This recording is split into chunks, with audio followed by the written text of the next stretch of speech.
Hello and welcome to the Ball Card Show. This is Season 5, Episode 29 of the Sports Podcast. For the Sports Collector, I'm Jason Otero. I'm Gary LeMaster. I'm a little fired up today of what we're talking about. We've got a lot to go over, but the one thing that caught both of our eyes the most this week not only got our interest, but it got our full attention. It's speaking directly into the space that we spend a lot of time. Yeah, it should be a fun little spirited convo here. Before we do that, can we talk about the idiots responding to the grading advice that we offered? By the way, how are you, Gary? I'm good. Good I'm good. It was a good weekend. We celebrated your son's big birthday. 16. Feeling nice and old. Going to be driving no time. And we had a nice solid Labor Day. Yep. And now we're here with you guys. So, yeah. So back to the idiots. We offered very basic 101 advice on grading. And most people were like appreciative of that. Yeah, we talked about a centering tool that's really cheap that'll save you a lot of money and wasted grading costs. My favorite comment was somebody jumped in, and all we were saying was there's people entering the hobby this year, and they don't know exactly what they're doing with grading, so they're being told, just send everything off. Just send everything off. And it's detrimental to a lot of people. Seems like an interesting thing to argue with. But we did have somebody that like really got into it with me, and then they flexed their numbers, and it was a 66% gem rate. I was like, keep doing what you're doing. Wasted a lot. My favorite on the centering conversation was multiple people were like, "Now you can just eyeball it," and they weren't being sarcastic; they were being serious. And I think my response was, "That's how you get 7s and 8s." Yep, just eyeball it. It's fine. It just goes to show that people on Gary, social what do media you know about it? Do you even do breaks? will argue anything with anyone. What wax are you even opening? Do you know what you're? How could you possibly know what you're talking about? Doing this for a living. If you haven't dropped $7,000 on Silhouette already, what's wrong with you? Which, by the way, cool product. Yeah, price point real silly. Let's talk about that for a second. Okay. So Panini drops Silhouette. Obviously, we're late into the little sunset of the license for basketball, and the product is awesome. Yeah, but here's the questioning point for me. If they have had all of this really cool game use stuff just sitting in their warehouses, why in the hell have we been getting Dick's Sporting Good patches on cards for the last 4 years? We've been paying for them? Yeah, I guess. And then Breaking enabled that you to push the market because you can fractionally. Well, you're not paying for the whole box. It's for a team. You're not paying for the whole Dick's Sporting Goods jersey. It's a story of what could have been. This is the premium product people wanted. Yeah. This has the type of stuff people would place enough value on to spend more than the average hobby box. Why has this stuff not been in National Treasures? Yep. Or Flawless? Yeah, compare it to Immaculate. Oh, Immaculate's horrible. Have you seen Immaculate football get ripped this week? My favorite is it's supposed to be like the Super Bowl trophy, but it looks like a weird keyhole for the die cut. Well, and more importantly, the Lombardi. I have not seen a single person. Now, granted, I have not watched full cases of it get ripped, but I have not seen a single person not get absolutely torched. Oh, yeah. I watched Pac-Man open 6 boxes of this stuff at what are they, $1,200-$1,300 a box?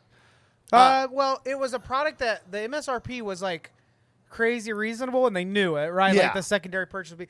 But, like, there's a little bit of a range on it now. Like, I was at an LCS yesterday that had them for right at about $1,000. But, yeah, it's so let's call it a not grand. cheap. Not cheap. $1,000 a box. So $6K ripping these 6 boxes.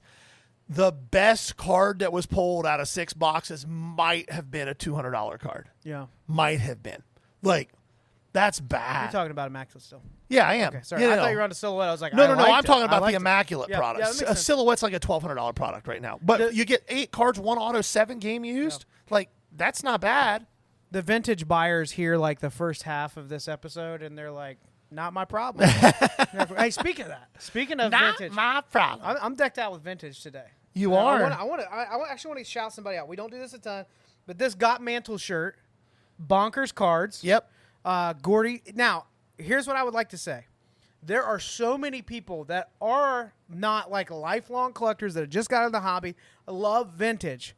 But I swear, for many people, it feels like they're like gatekeeping the information on what to look for, what's the current market. And they're like, well, the comps say, this is a great resource. Bonkers, they go live on TikTok. They run a lot of auctions. It's a great way to see high grade stuff, really cool stuff, rare stuff, but there's a lot of the bread and butter vintage of the Keys Stars, and you'll got to get a feel what people are paying now.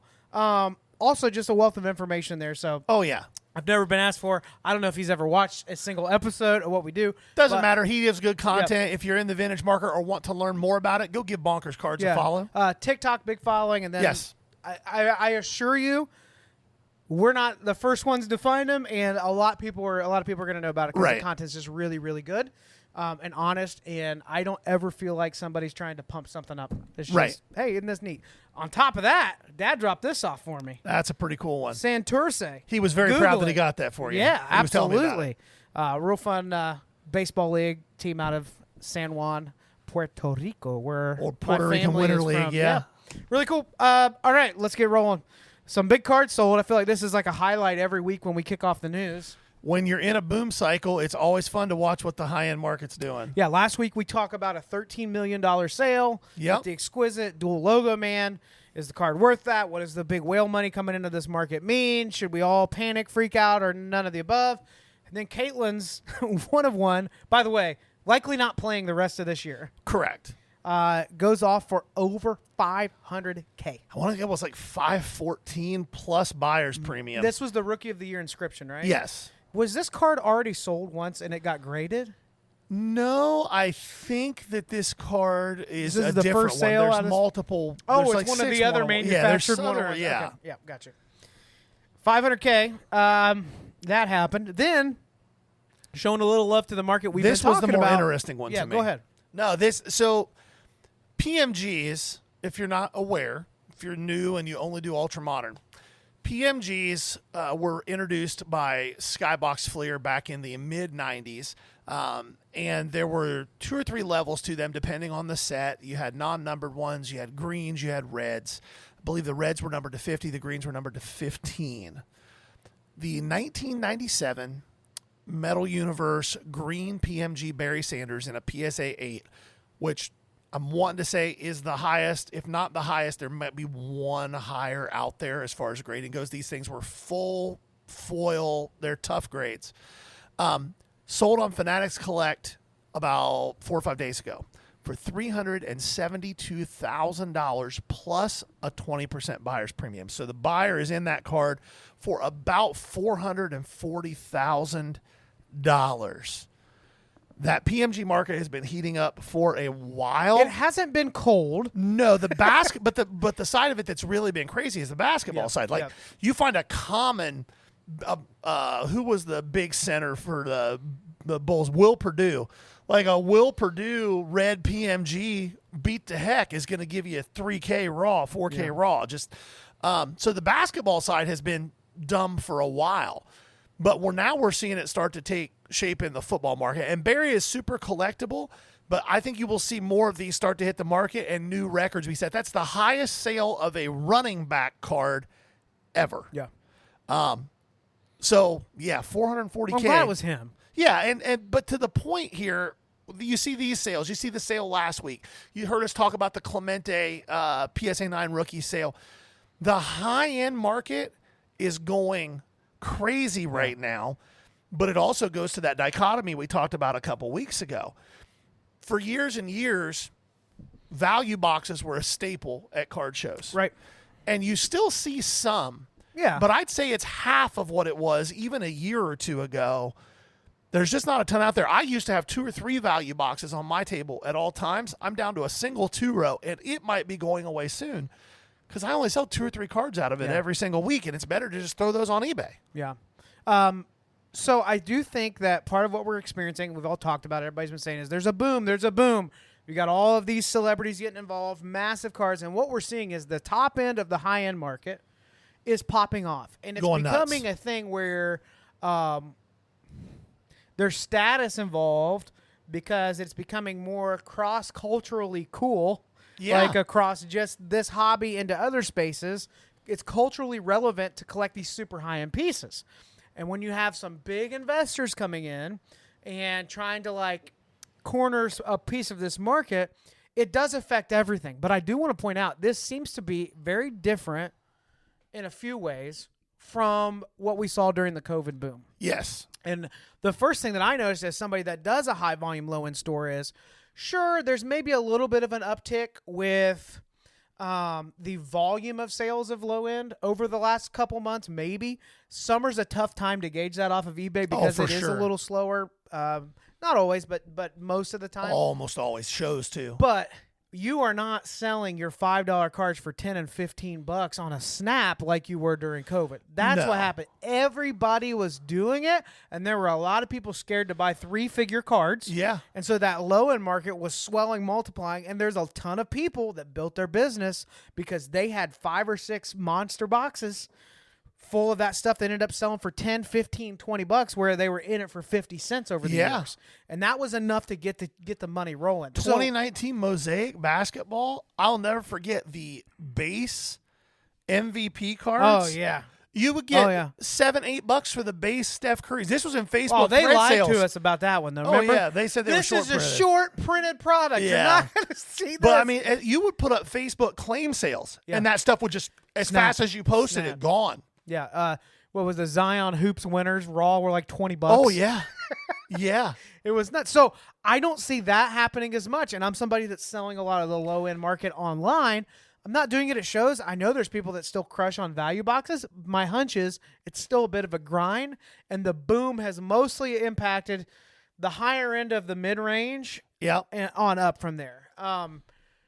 I find that a little bit interesting. So is that an artificial boom, or what do those numbers mean to the average collector? Let's start there. I think it means very simply this. There are two things that can be true at once. We talk about that all the time. We hear people say all the time, this is a junk wax 2.0, junk wax, and there's some validity to that. Yeah. But here's where there's not validity to it. The difference between now and then is that then there were nothing but base cards with the occasional numbered to 10,000 card to chase. Now they're printing a whole lot of base cards, but they're creating scarcity with numbered cards, with autos, with low numbered or lower print count case hits. So that's why I think we're seeing that disparity. There may be close to the same amount of base cards happening now as were happening then.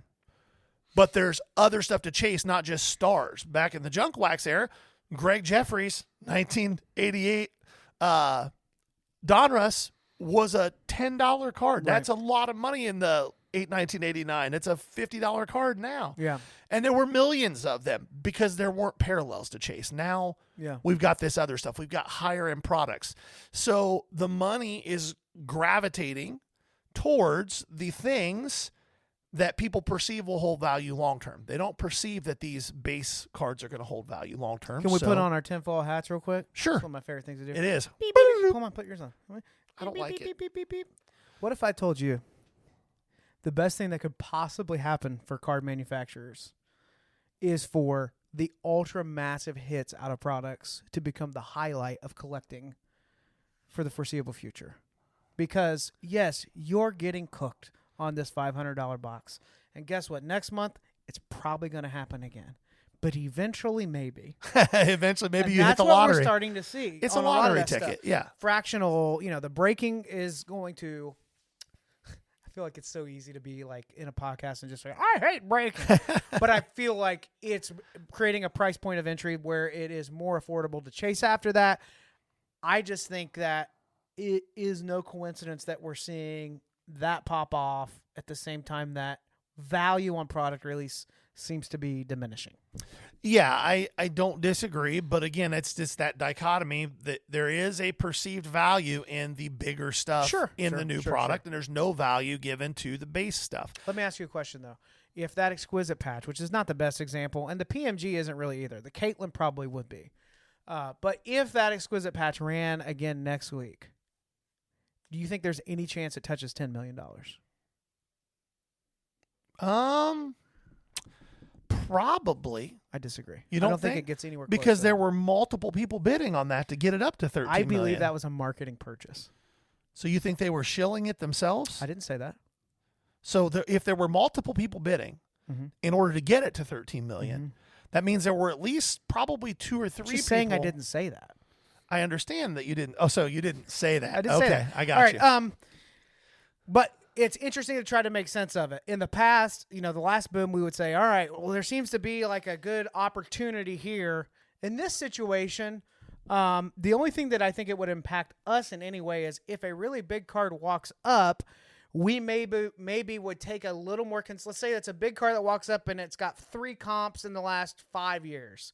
We're probably going to consider that, like, if it's the right type of stuff and similar to what the bigger stuff is that's moving, you may be able to pay a little stronger. You may be able to reach a little further. If it hasn't with sold it. for a while, yeah. I wouldn't do that with a $50 card. I wouldn't do that with a $500 card. No, but if you can get a PMG based off of a 4-year-old comp, you Yeah. should. I guess that's what I'm trying to say. So if you're in the space, maybe you take chances on some bigger cards. If you don't have a lot of comps, it's something that seems to be on the rise, then you may be able to pay a little stronger. I know it seems kind of obvious, but we got to make something of what we're seeing with all these big cards moving. Yeah, for sure. All right, let's jump into something that This is going to be fun, guys. Can I set this up before you read it? Go ahead. All right. So Jason sends me a text the other day, and it has 2 pictures on the text, and we're going to show these to you on the screen as Jason reads the one. There's a show in South Florida, the Lake Worth Sports Cards and Collectibles Show, and the promoter of this show really got a bee in his bonnet about I like that. something. That was good. And it has not turned out the way that he hoped that it would. So, Jason, take it away. All right, so this post was August 8th, so, this has been a few weeks. I want to do a little more digging, and it appears that now the page for the Lake Worth Sports Cards and Collectibles Show, if you're not following it for more than 24 hours, you can't even comment on it. A lot of information has been stripped away. Luckily, the internet still exists, and The Wayback Machine. The Polish club that this is taking place at, it looks like the person putting together's name is John Schudel. Looks like that name's been wiped from just about everywhere else, but his profile picture is the same as the Lake Worth Sports Cards and Collectibles Show, so we can only assume That's who it is. He's tucked his tail and he's running at this point. But the reason that I'm saying this is because we have been in many shows where we felt this same persona without ever being at this show. I do think it is a thing that's happening more than we realize. Let me just jump in. This was a Facebook post, and he started out very friendly. Good morning, everyone. So, it's a good morning. Yeah, it's a good morning. Then it gets fun. So just read this bad boy. Good morning, everyone. Over the last few months, I've noticed an epidemic happening at card shows in South Florida. It seems a lot of people, not just kids, feel that they can walk into a card show with a box of cards, find another customer, and go up front and make deals without buying a table. I actually caught 2 guys buying and selling cards in the bathroom. I do not give a shit how you reword it or explain it. When you come into a card show as a customer and think you can buy or sell to other customers, that is all caps effing stealing. Exclamation point, exclamation point, exclamation point, exclamation point, exclamation point. Before we go any further, this has got to be a boomer. Yeah. Way too many all caps and punctuation. That is all that it is, period. Pieces of crap that want to win the lottery without buying a ticket. My dealers are paying for a table for the opportunity to buy and sell cards. These mother effers, by the way, plus mark to make sure he doesn't say it, walk in here, pay nothing, and take sales away from my dealers. I talked it over with the Polish club and my security. And we decided that if we catch another customer dealing with another customer in any way, we will throw them both of them out. If they do it again, they will be banned. The problem is that I cannot spend all day watching them, but security can. Here it comes. The inmates do not run the prison. I do. I will protect my dealers no matter what. We will have signs up at my next show. I'm sorry, people, but this needs to stop. If we don't immediately pause and salute this soldier and thank him for his service to all of us dealers, come on, man. He is willing to kick people out and ban them from your shows to save you money. Yeah. All right, so there's a lot to unpack this drops. here. A few people have talked about it. Gary and I, so here's what I want to say.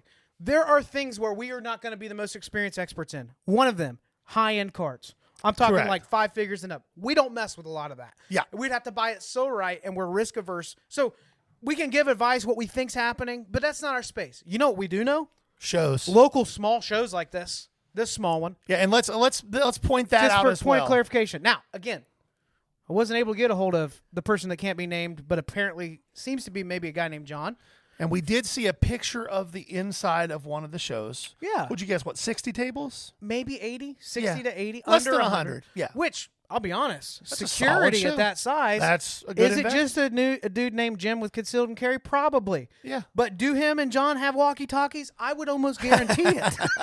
I would almost guarantee it. And one of them carries a mag light just because they remember it back in the day. I'm sorry. I'm hot here. Yeah, I know. My point is, we know this scene very, very well because we're actually set up 40 to 45 weekends a year, paying our bills, doing, and I would say 40% of the shows we do are this size. Yeah, for sure. So, like, we do a lot of the smaller ones, too. We're not just going to the big ones that you see all the influencers at. So we understand this world. So I have a lot of strong opinions about this, but I'm not the only one with opinions. Gary's in this show, too. I'm going to let Gary get this started.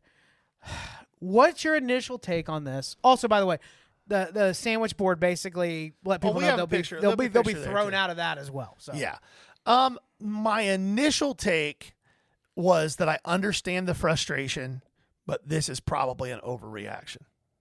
How so? What do you understand? I understand the frustration of being – this promoter obviously has two things happening. One, he's a control freak.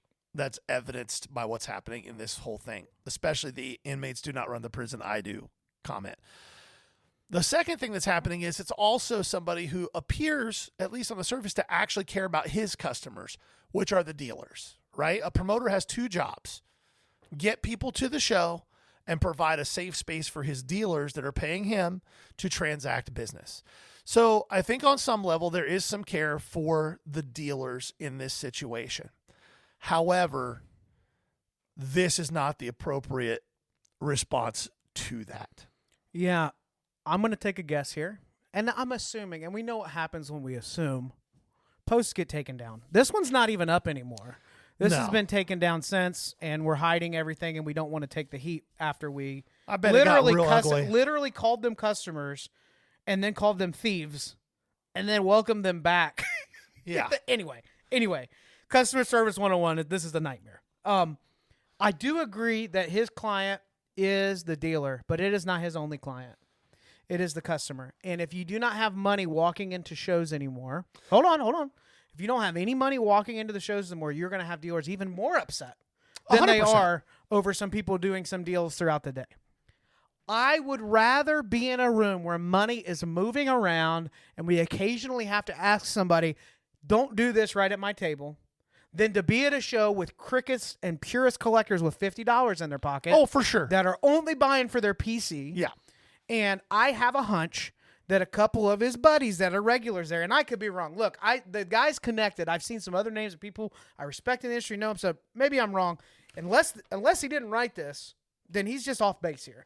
But there were probably a couple dealers that had a bad show. Somebody needs to do something about it. His ego was hurt that it wasn't what he's wanting it to be, and he's frustrated. Now, have you and I been in situations where we saw customers do things at a show and we would have been happy to see them grabbed by their belt and thrown out of the building? Absolutely. Yeah, and probably once a month, something like that happens. Yeah. So out of 4 shows, there's somebody where we're like, what are you doing? And when you see the repeat offender, and you know that as a dealer, you can ask, but you can't stop any kind of behavior from happening. Right. At some point, the promoter's allowed to decide whatever they want. He's allowed to decide this. Just seems like a bad business decision. Well, I just don't think he's thinking through what's happening with the space. No. And there's a reason that this show at the Polish Club in Lake Worth, Yeah, Lake Worth, Florida, is having so many people walk through. And here's what no promoter wants to acknowledge. Okay. It's happening because since breaking became mainstream and repacks became a thing, the show space is a primary source for a lot of people to source inventory to run on their business, especially the repack space. But you have people that are getting into breaks, and they're left with all this inventory. They only care about 1 or 2 hits that they got, trying to recoup some of it, right? So there's a wave of people coming in now that are not accustomed to learning about cards on the show floor. Right. Well, for sure. That's not how they've been introduced. They're just walking in there. I don't see less demand for trade nights anywhere. I mean, if you went to the National, we talked about it. There was hardly any room in the VIP lounge. The hotels were filled up to the point where, whether it's for the National or not, they're sending people away. Oh, just at SHIP a few weeks ago, the trade night there is always packed. I do miss trade night at the barn, Brad. I know we can't do it there, but maybe trade night eventually just ends up over there. That'd be cool. That would be cool. I don't think it'll happen, but it would be cool. It sounds expensive. Yeah. But I mean, like you said, this kind of approach is a very short-sighted. So, do we want to jump into what we had next, or do we want to go to? I'm not done complaining. Oh, you're not done complaining? Yeah. Okay, go ahead. Lottery ticket. Explain that line to me. Well, I mean, what he's saying Where's is, the windfall of money when I set up and they don't allow people to trade with each other? Yeah, where is it? Where's there my isn't lottery one, ticket? but what it's stupid. I don't disagree, but what he's saying is if you want to sell stuff to other customers, other people walking the show, you should be paying for a table. And I will say, this is the same dude. I don't know. I can't guarantee. This is the same type of guy that whenever he's talking about stuff he wants to buy, it's not customers, it's collectors. But now it's customers. Sure, I promise you. I'm not disagreeing with any. You're in a collectible space. Every single thing you're saying, I don't disagree with. I don't disagree with the characterizations. What I'm saying is I believe the intent here is, at the end of the day, what he's saying is you're trying to come in and sell to the other customers, not just the dealers. And if you're going to sell to the other customers, you should be paying for a table like the dealers do. Can we talk about how there's people hiding in the bathroom to make a trade or Well, a sale? the fact that you feel like you have to hide in the bathroom to make a trade or a sale is Or the insane. fact that you're going in there to look to see if people are. Like, either way you look at that, it's crazy. Super weird. Yeah, no, it's weird crazy. behavior. I understand the sentiment. I would not. There could be 500 tables at this. I wouldn't go. Yeah, no, I understand the sentiment completely. I understand what you're saying. And he wants to bury it. Yeah. You just called these people thieves. Here's what happened with that. No, that happened. I know. He posted this thinking that every single dealer out there was going to give him his laurels. And all he got, in all likelihood, was insanely bad feedback and backlash to the point where he had pulled it down and closed everything off. You might want to check Twitter, dog. As people who have gotten drilled on social media before, we understand that part of it too. Yeah. But at the end of the day, I get the sentiment, but it's the wrong way to approach it. There's no point in fighting a battle that you can't win. The real question becomes, how do you adapt to the reality of now? I mean, let's talk about this. Before we talk about adapting to reality, what is the reality? What are the things that as dealers actually do? I'm not done. I got one more. Okay. I got one more. I know you want to get on to like helpful content. I just want to read this sentence again. And this is something that we're not going to do it, but we definitely see this on a regular basis. This sentiment across the board. Okay? The inmates do not run the prison. I do. Yeah, no, Hold on. That sentence is for you, bud. That sentence is all about you. That's not about the dealer. It's not about the customer. Security. It's not about saving. Help me, there's too many people spending money with each other in my show. That's about you. That's about your ego. And for some reason, longtime dealers are walking tall when they had 20 tables 8 years ago and they have 50 tables now, and they're forgetting you don't have a show if you don't have people with money in there. And I hope this happens. I really do. This is where it's like getting more personal than it should. But if you had repackers that have been walking that show and spending money, and they made a deal and you just sent them away, I hope you're prepared for your best dealers to let you know if they do that show on a regular basis and they count on that as income or their lottery ticket, right? Whatever you want to call it, that they are now taking a substantial financial hit because you are not welcoming the money in.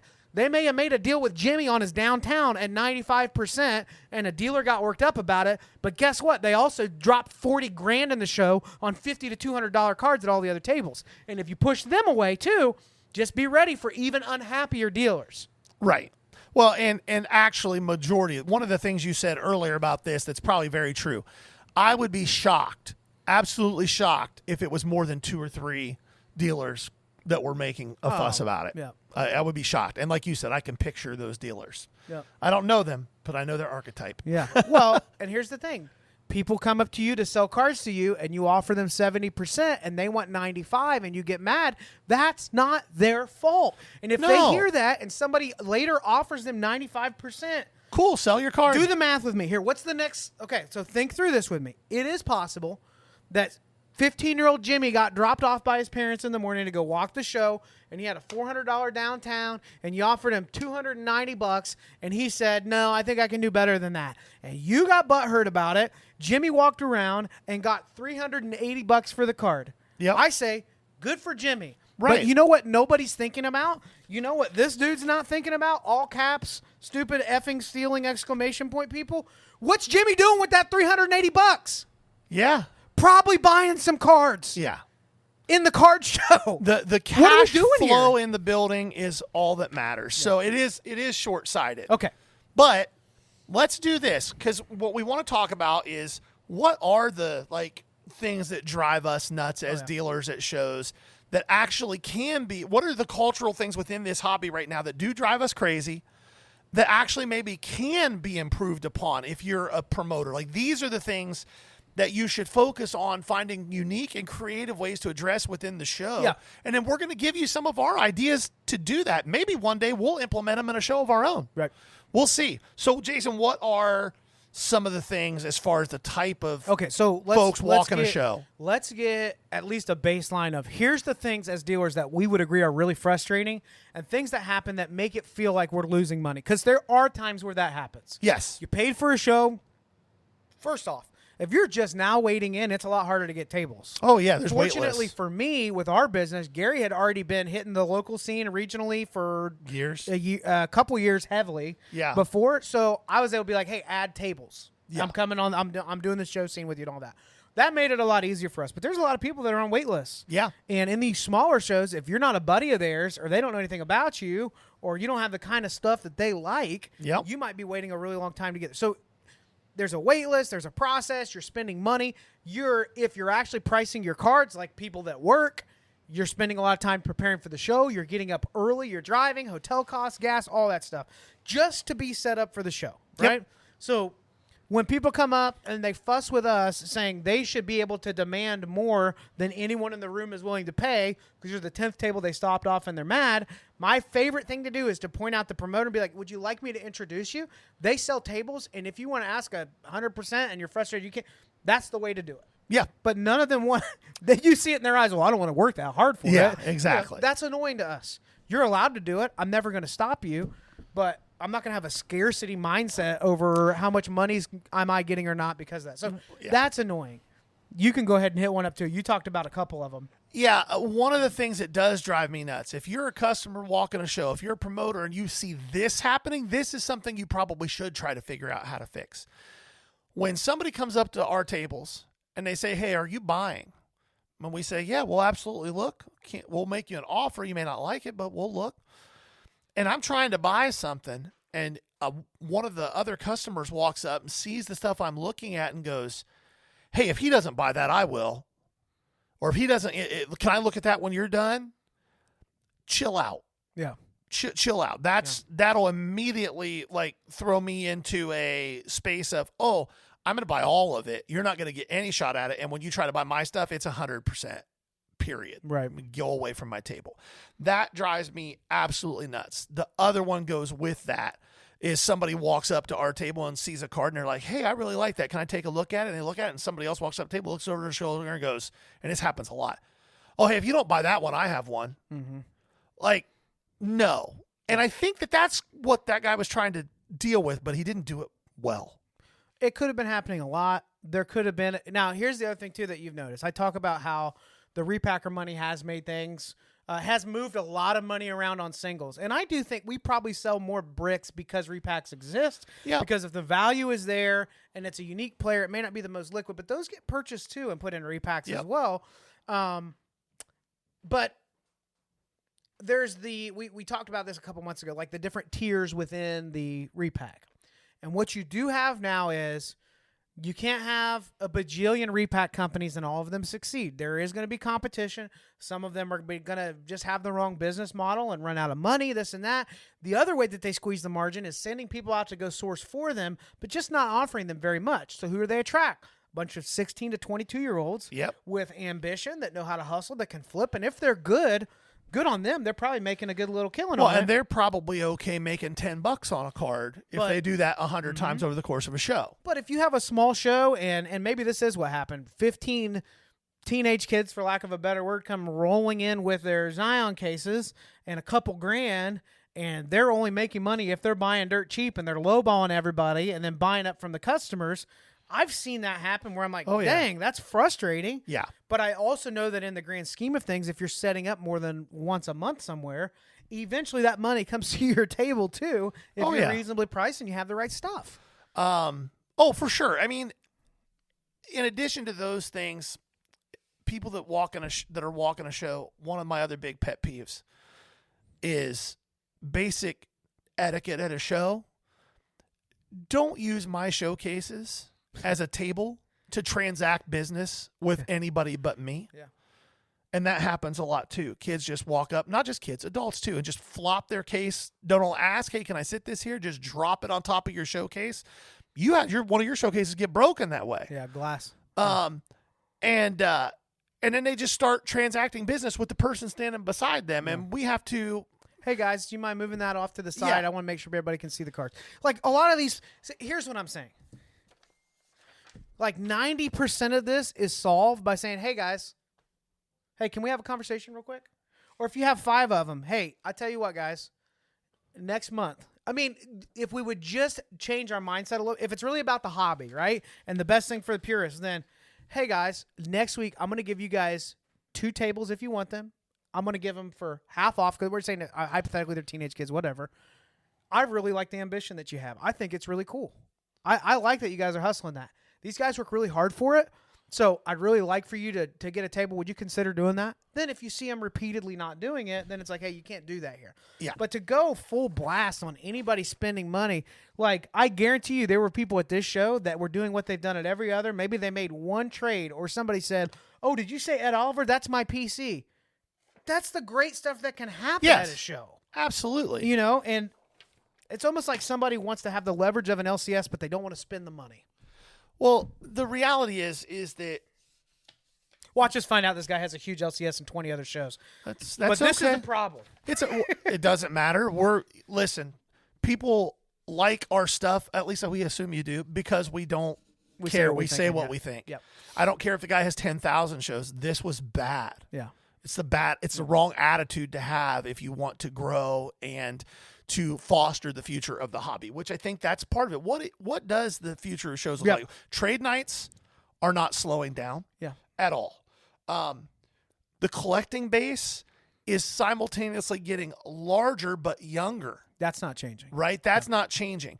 We see for every 3 or 4 people we see our age that are coming back into the hobby, we see 10, 12-year-olds that are just starting to really grind it out and not just try to flip $1 cards. Like they're working. And this is another one. When I was a kid back in the late 80s and early 90s, the place where shows happened more than any place else was malls. Mm-hmm. And my folks had no problem taking me to shows. You know why? Because that was 7 hours of free babysitting. They dropped my ass off at River Valley Mall in Lancaster, Ohio at 10 a.m. and they picked me up at 5 p.m. Yep.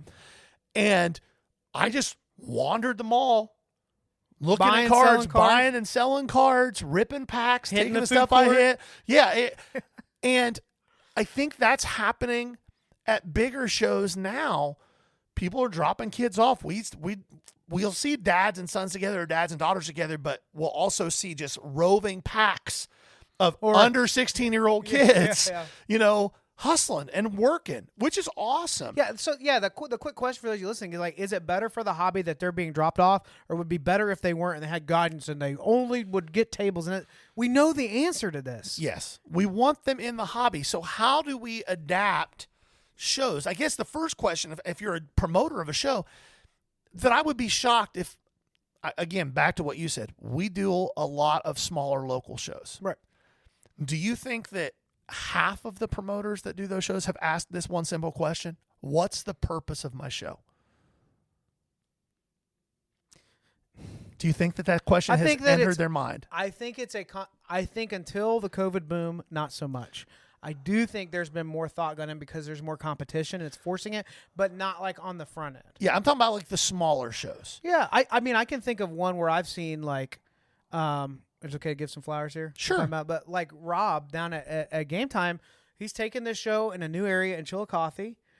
And he's done shows for a long time. This particular show, I see him being very thoughtful in his promoting, his marketing, the way he communicates with dealers and all that. So I see it happening, but there is a lane of promoters for every one of those stories. There's probably another 3, 4, 60% 5, of the shows that it's my prison.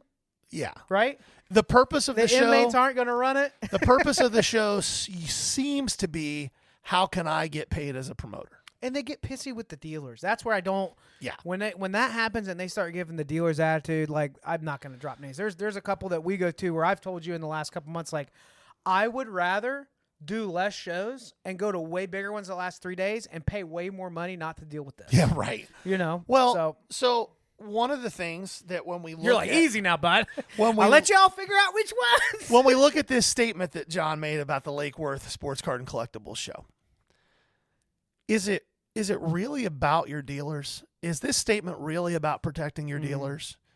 Because if it is, here's a really simple solution for you. Let's do some solutions.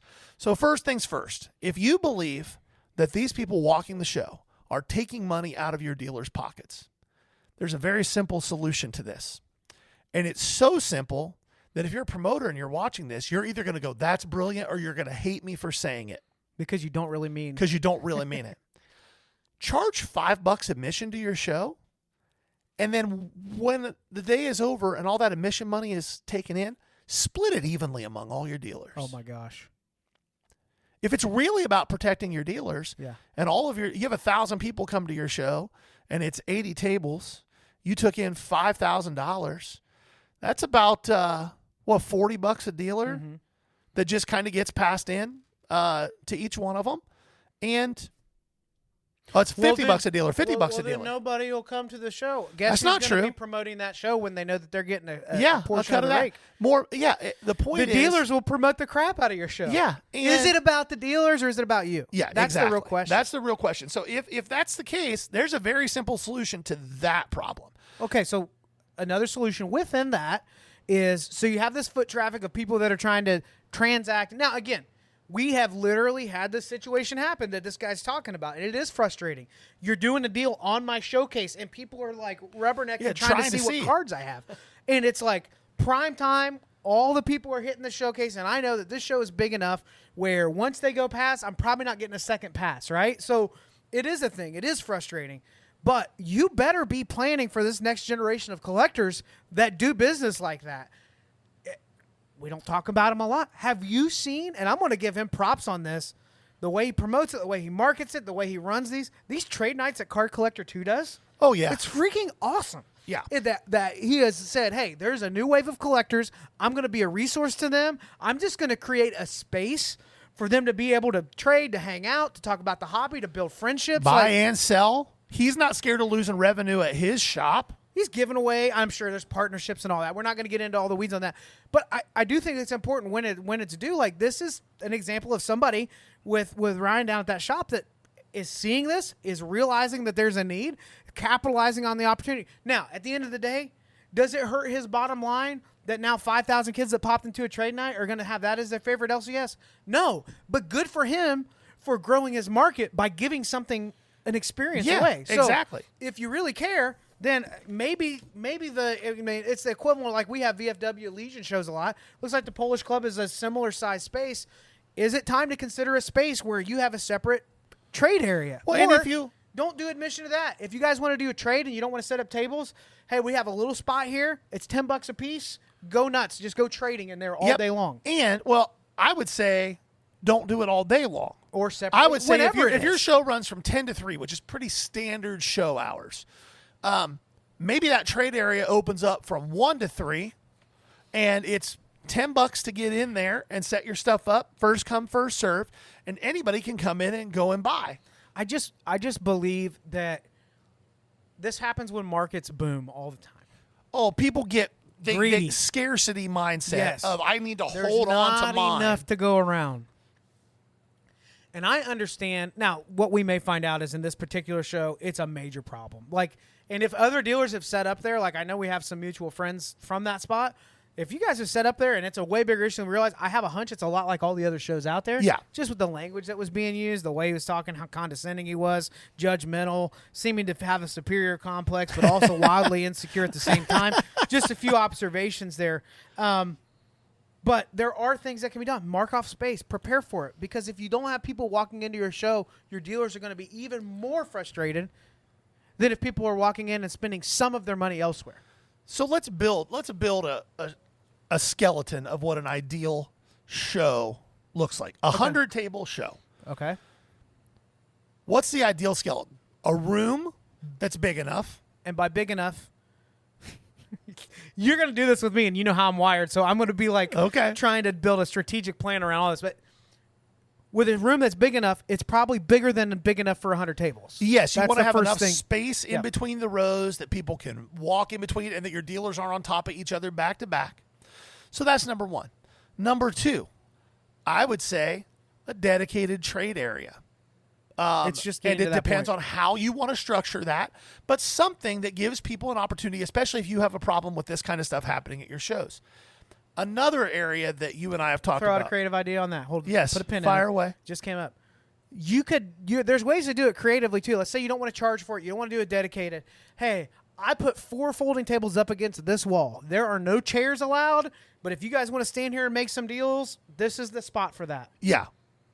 I just am convinced the people selling things and getting cash first thing at a card show want to spend money at your show. Yeah.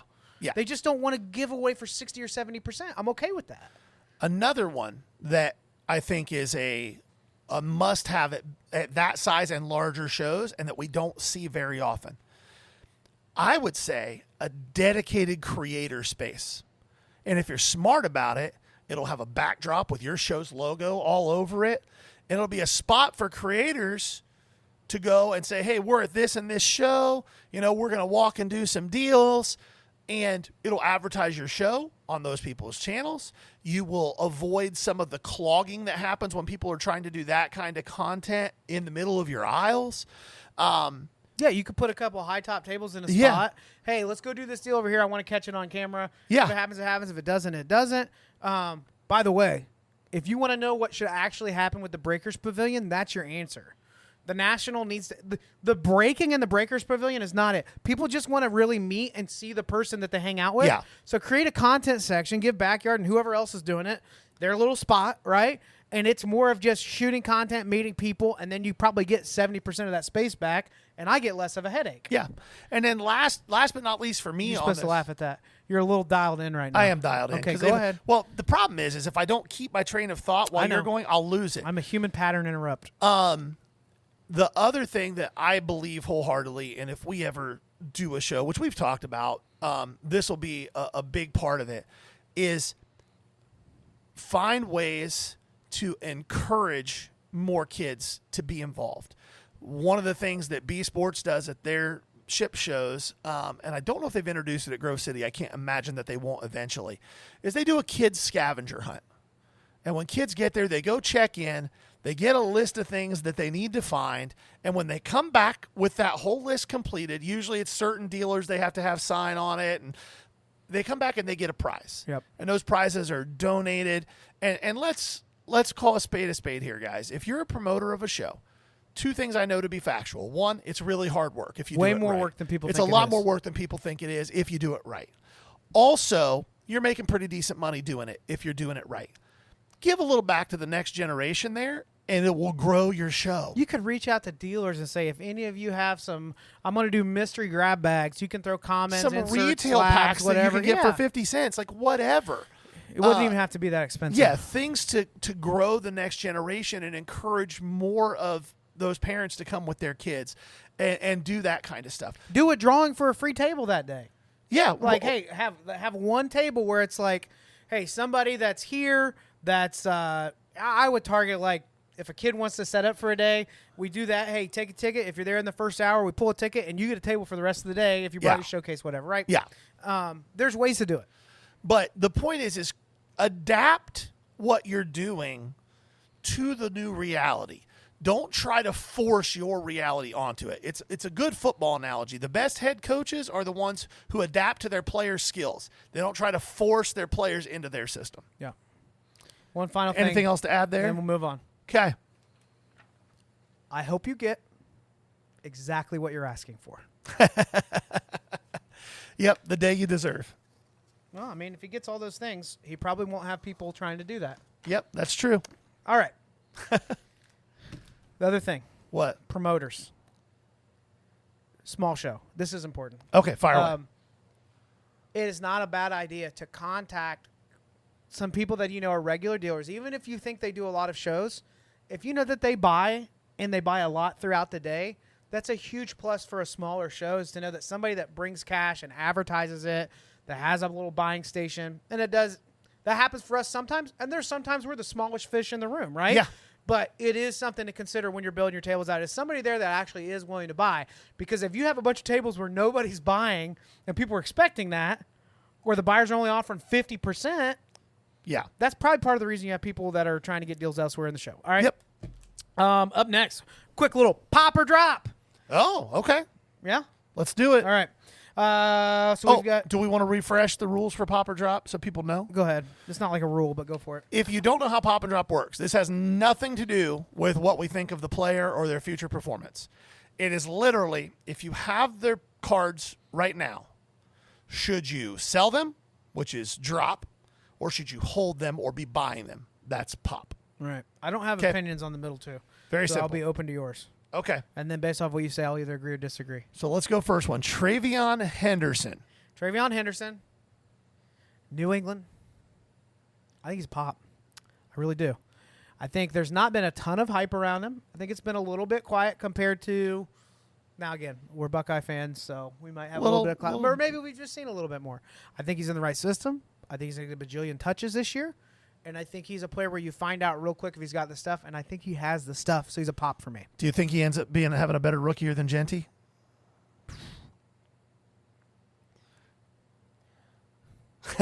I think they could have the same year and Genty gets all the talk. I think statistically he's going to have a very strong year. Hobby-wise,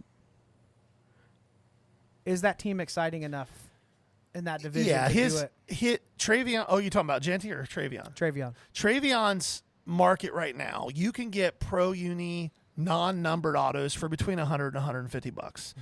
The college uni stuff is more like $75 to $100.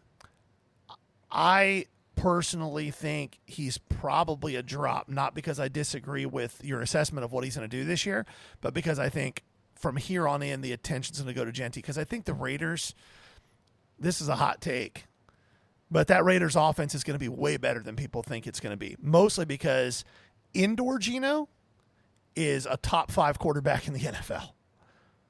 Outdoor Geno is not, but 12 of their 17 games are indoor this year. Yeah. So just kind of keep that in the back of your mind. For you, a Pop. He's a drop for me. Okay. Yeah. All right. Next. Matthew Golden. Packers wide receiver. Number 1. Yep, number 1 pick, and he's going to start the year as their number 1 because everybody else is hurt.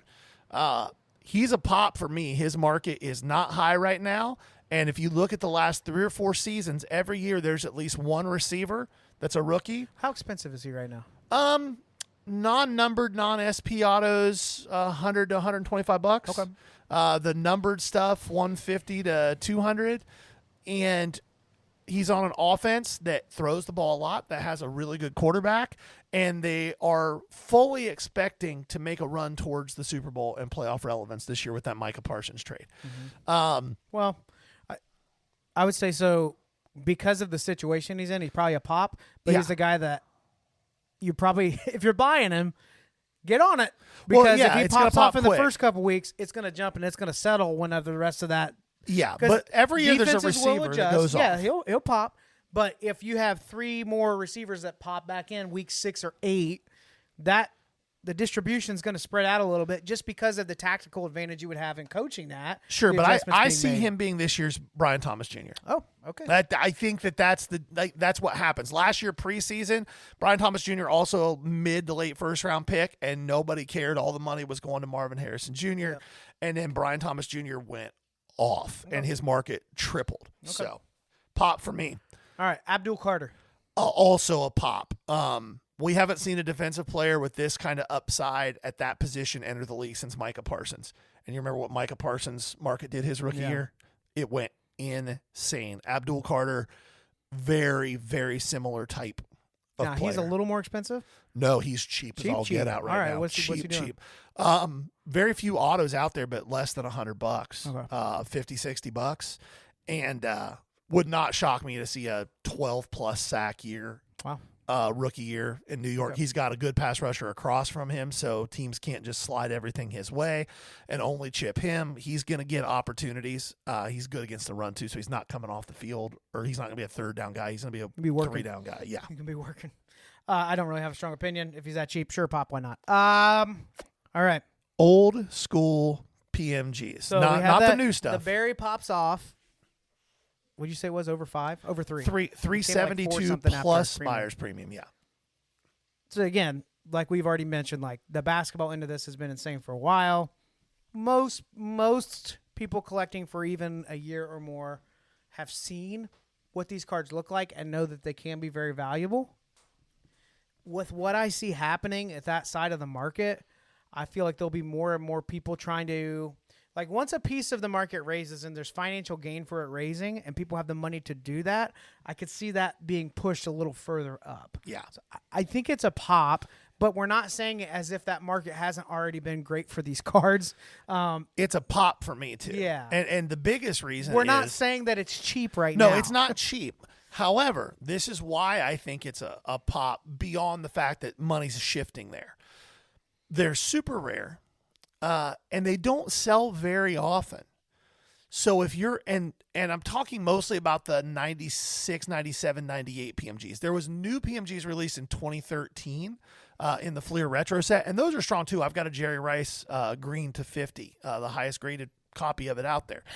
But they don't sell often, which means you're going to be able to sometimes buy them based off of an old comp, or extrapolating off of that old comp, but maybe still being able to get them for way under what they could potentially go for in an open market situation.